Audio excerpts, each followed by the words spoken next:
Now, graveyards normally represent people who have passed on, but NFL Hall of Famer Bruce Smith is giving it a different spin. Norfolk Botanical Gardens is now the location of a new historic NFL stacked graveyard. Now, this highlights Smith's career by displaying more than 70 tombstones of quarterbacks he tackled. The display celebrates his takedowns while he played for the Buffalo Bills and the team now known as the Washington Commanders. The Norfolk native says he hopes this display can inspire the next generation while celebrating the spirit of Halloween. This is special because I was born in Norfolk, and these are where my roots are. So I'm hoping that on this Halloween, folks can come out and really enjoy this sports history.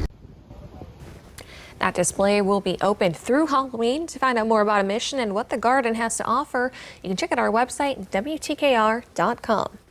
Now, we all know and we're excited for Halloween right around the corner, but will the weather offer us some treats or some tricks? Let's get the full forecast now from Chief Meteorologist Patrick Rocky. Hey, Patrick. Well, hey, Pari. Yeah, as we head toward Monday, we know the trick-or-treaters are going to be out and about, and the big question is, will the parents need the umbrella and the rain gear? Well, our next weather maker is an area of low pressure that's going to be rolling up the coast and will bring us some rain, it looks like, on Monday. But the forecast models are not in agreement about the timing of that, when the rain will move in, when it will move out. Let me show you our two main longer range forecast models. We have the European forecast model on the left side of the screen. It's a well-regarded model, and it is painting some rain, including some heavy downpours. The GFS, the American model, is saying we can expect dry conditions after rain earlier in the day. You know, if we just picked our pony, we'd love the GFS, but the European forecast model, as I said, is pretty highly regarded. So we hope that they come into some consensus here over the next couple of days. Outside right now, we've got high pressure dominating our weather, and that's been keeping us high and dry, and it is interacting with areas of low pressure to our south off to the north, and that's funneling in these persistent northeast winds. And when we get a persistent northeast wind, we get tidal flooding. I mentioned that at the top of the newscast. Right now, we've got clean sweeps across the area. We do expect that we're going to generally stay that way. As we head overnight toward tomorrow morning, that's 7 a.m., we're going to wake up to a mixture of clouds and sunshine. So some clouds will start to move back in. Pay attention, though, to our winds. So when you wake up tomorrow morning, we're talking about a northeast wind 10 to 15. The winds will not be incredibly gusty, but they're just going to continue moving out of the northeast, and that's going to bring us that threat for tidal flooding. So the clouds thicken up throughout the day tomorrow. That's around 6 p.m., and you notice just a couple of little blips of green. As we've been saying all week, we can't rule out a stray little shower at any time, but we're not talking about widespread rain. As we take you into Saturday morning around 7 a.m., notice the winds out of the northeast, persistent northeast winds. A lot of clouds to start the day, couple little blips of green here and there. But as we head into the afternoon, the winds start to diminish, skies start to clear a bit. And so we'll likely see some sunshine in the afternoon on Saturday, and then maybe even some sunshine early on Sunday, before the clouds roll back in, and the next storm system brings us that chance for rain late Sunday, and especially as we head into Halloween on Monday. Our high temperatures for tomorrow will likely be a couple of degrees cooler than today. I mean, a high of just 61 degrees in Hampton, 62 our forecast high for Suffolk, around 63 in Norfolk, low 60s also in Newport News and for Matthews for tomorrow. But we do have a warming trend on the way. It's a slow warming trend through the weekend, but we're back in the upper 60s and low 70s for Halloween on Monday, and as we head into Tuesday. So here's our forecast for this evening: partly cloudy and then clouds and stars overnight. Cool and breezy when you wake up tomorrow morning, with thickening clouds throughout the day tomorrow.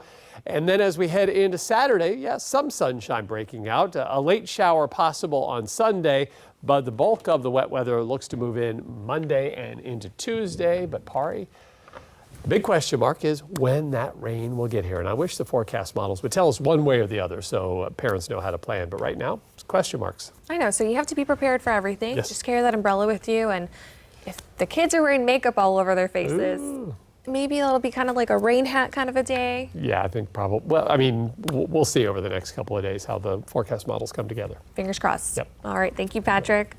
Now, hunger is a reality for families all across Hampton Roads. Hear from a military member who said he had no choice but to turn to a food pantry and what help is available.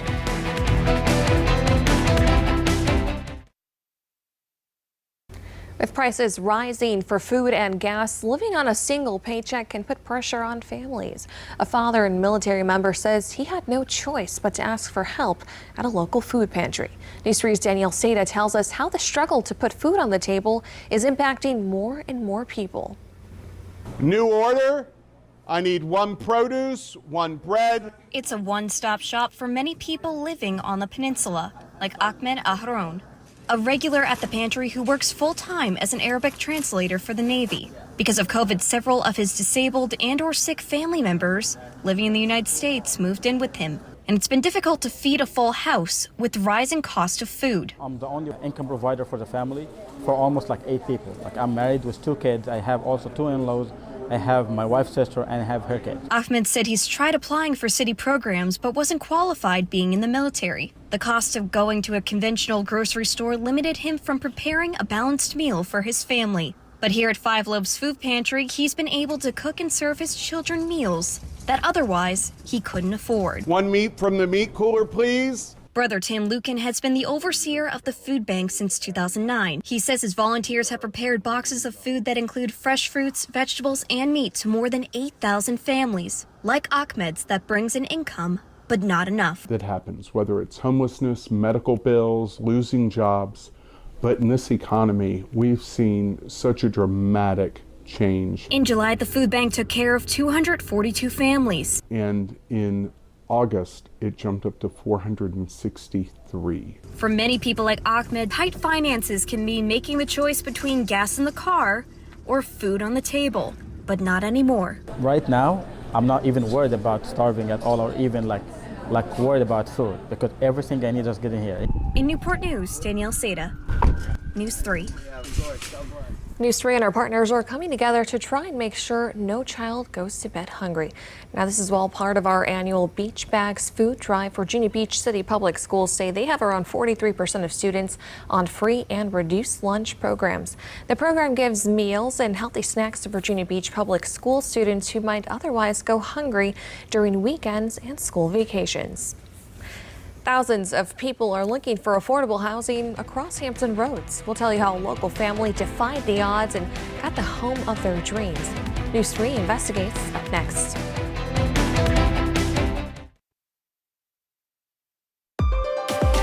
From the JES First Warning Weather Center, here's Chief Meteorologist Patrick Rocky. You know, the sunshine returned in a big way. For some reason, though, we didn't see a whole lot of folks out at the Virginia Beach oceanfront today. Probably because of this. Yeah, temperatures were quite a bit cooler and it was quite a bit breezy.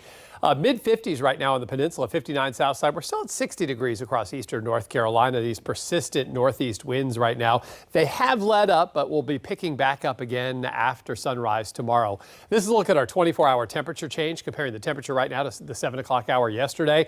Look at this. We're down 10 degrees in Newport News and Suffolk, down around 11 degrees in Wakefield. And so cold front that moved through last night, it meant business. You certainly felt it today and will as we head through the rest of the evening and overnight hours. When you wake up tomorrow morning, we will have more clouds around. Those will start to filter back in. It is going to be breezy and cool with temperatures in the low to mid 50s as we kick off your Friday. Weekend is in sight.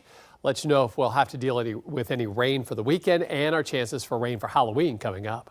All right, Patrick, looking forward to those weekend temperatures. As inflation continues and housing prices continue to soar, thousands of people in Hampton Roads are on waiting lists for affordable housing. Now, investigative reporter Margaret Kavanaugh joins us with more on what's being done and how one family beat those odds. We've been through a long journey. Leading the family of 7, Tanya and Jeffrey Scott.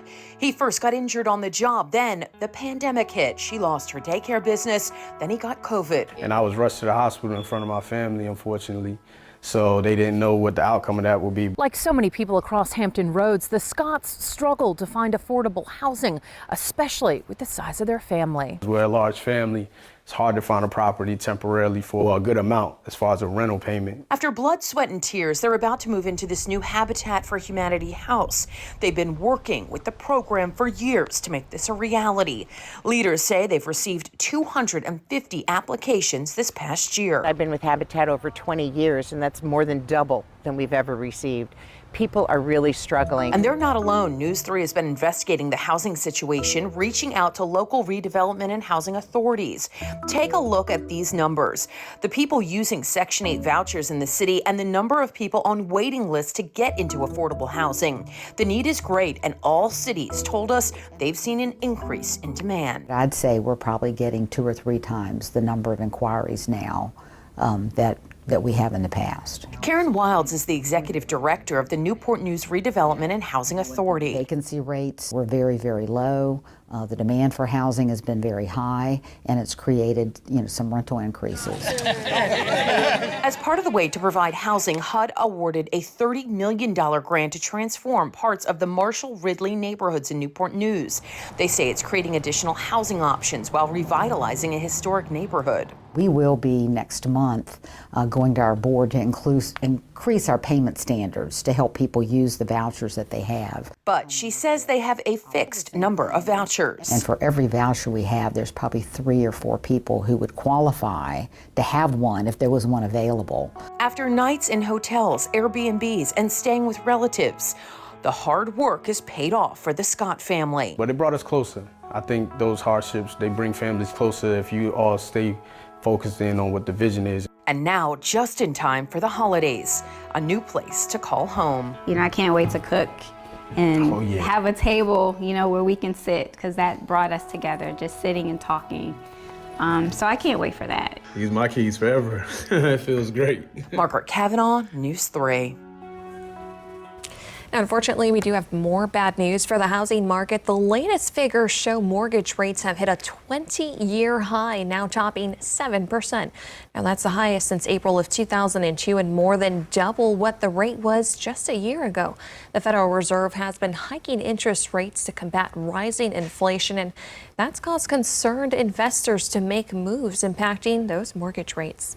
Right now, our team at News 3 is working hard on an in-depth look at housing in Hampton Roads. We will break down availability issues and rising prices for renting and owning a home. And we're also going to discuss solutions to the housing crisis in our area. You can watch this News 3 special on November 17th. Now, school districts are seeing absences more and more.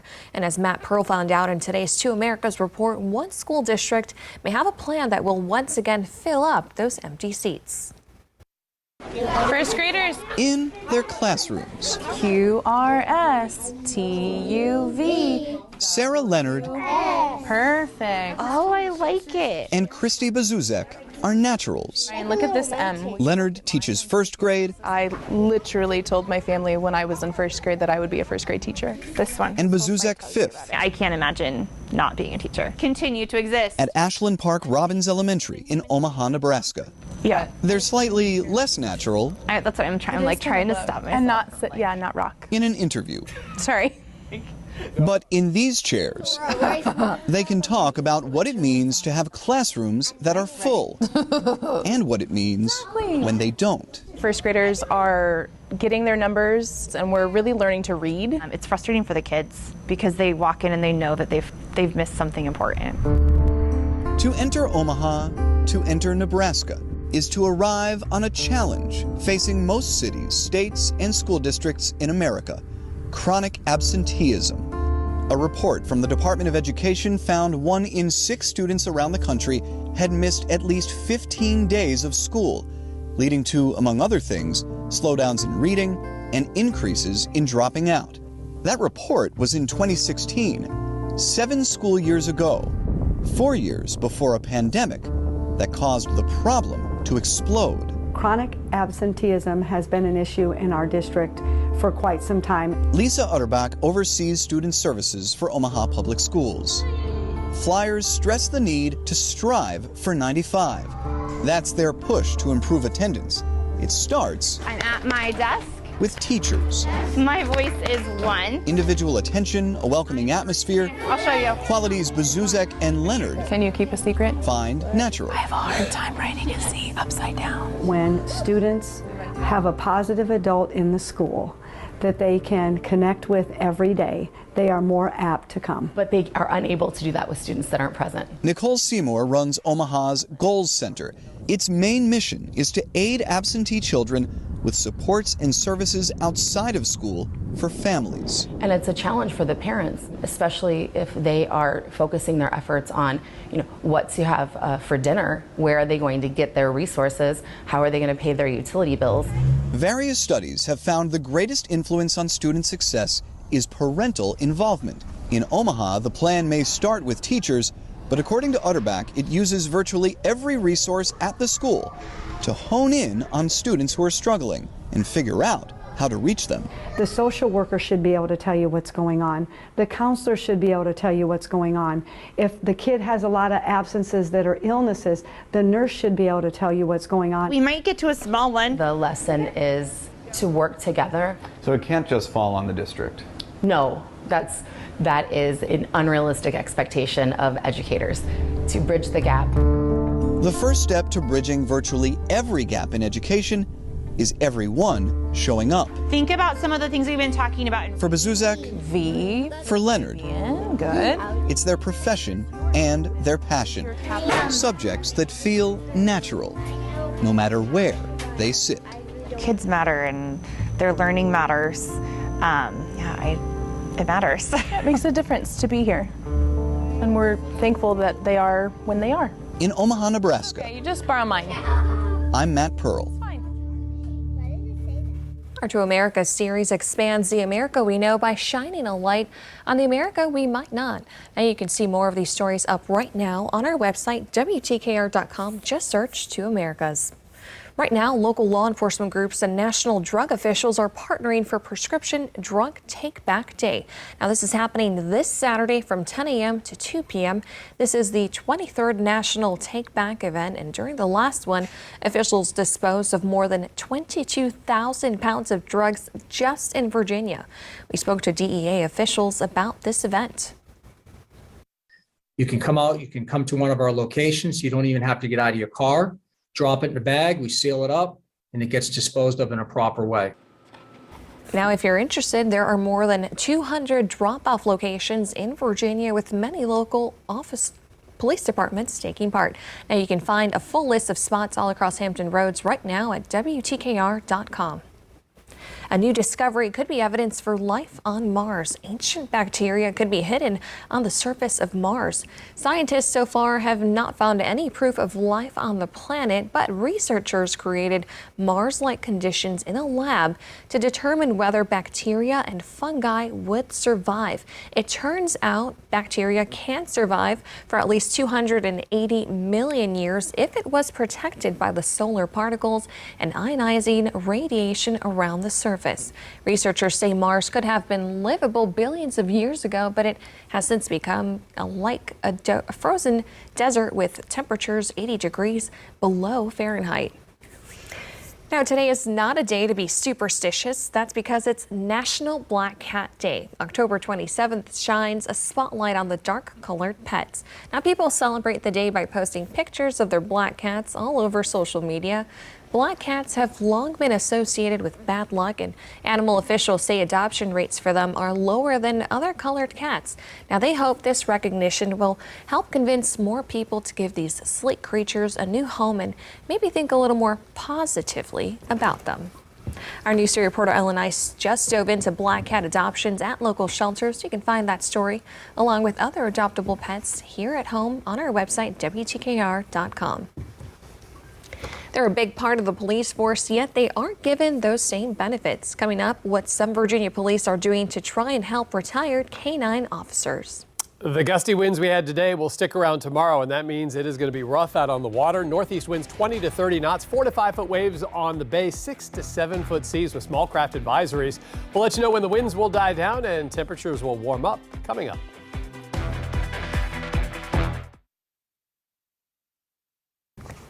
They're an essential part of the police force, but they don't get the same retirement benefits. Reporter Wayne Koval talks with Central Virginia Police K-9 handlers about what goes into the job and explains a push to create a retirement plan for them. No complaining, no sick days. He's there every day. There hasn't been a shift yet since I've gotten him that he hasn't been with me.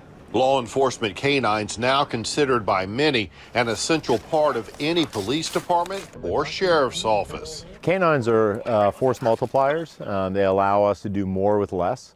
And in today's climate, budget cuts, things of that nature, I think they really show their worth. The decision, though, to partner with a canine is made strictly by the handler. I think there's no better partner to have out here as a police officer, out here protecting the public and saving lives. Oh, it's been great. This is the best decision I've ever made to put in for canine. But the handler's job doesn't end when the shift is over. That is